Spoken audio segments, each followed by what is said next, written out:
Congratulations to the NU Lady Bulldogs for winning over the UP Fighting Maroons in 4 sets. The Lady Bulldogs are now at 6-2. We have Bella Belen, Cham Cham Maaya, and Ban Shalinsu.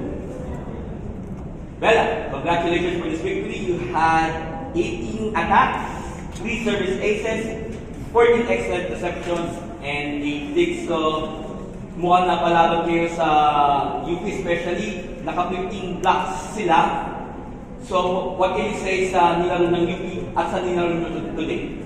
Yung sa nilaro ko na UP, talagang lumaban po sila and then talagang pinakita po nila na kung ano yung side nilang gawin against us. And doon naman po sa team ko, sa team namin, I believe alam po kami, nag-slow start kami. Hindi ko po alam kung anong naging dahilan kung bakit. Siguro dahil hindi kami nakapag-warm up ng maayos.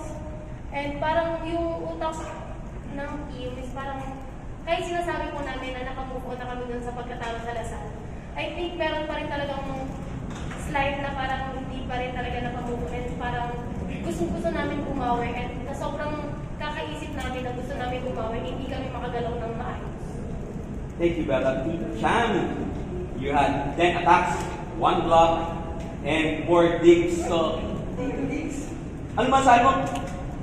Kahit wala si Ninya sa UP kanina, maganda yung nilaro ni Bling, especially sa blocking. So, ano yung ginawa nyo para maka-adjust at eventually manalo kayo sa ring? Yung sa blocking kanina ng UP. Siyempre, kahit naman wala si Lupe, nag-expect pa rin kami na kahit yung kapalitan niya, mag-step up din sa game niya. So, para sa akin yun po, siyempre, gagawin ko naman po lahat tayo para hindi mag-block yung bang namin. Pag ginapagignan si Charo, pressure siya. Umiyak. Alright. And to Ban, you had 20 of 44 attacks, 3 service aces, 1 block, and 12 receptions and 8 digs. So, ano man sabi nyo na maganda yung umpisa nyo ng second round? Ano man sabi nyo sa panalo nito? Sa akin naman po, ginagawa ko naman ito para sa team namin kasi may goal naman kami and since kanina sa game namin slow start kami, kailangan natin namin ipulido after namin pinag-usapan yung mga kulang namin sa akin. Alright, thank you, Ban. The floor is open for questions. Lost na to Lasal. Paano lang siguro nag-come together ulit yung team para i-address yung mga naging problema ng game na yun and makapaglaro kayo ng mas maayos in today's game?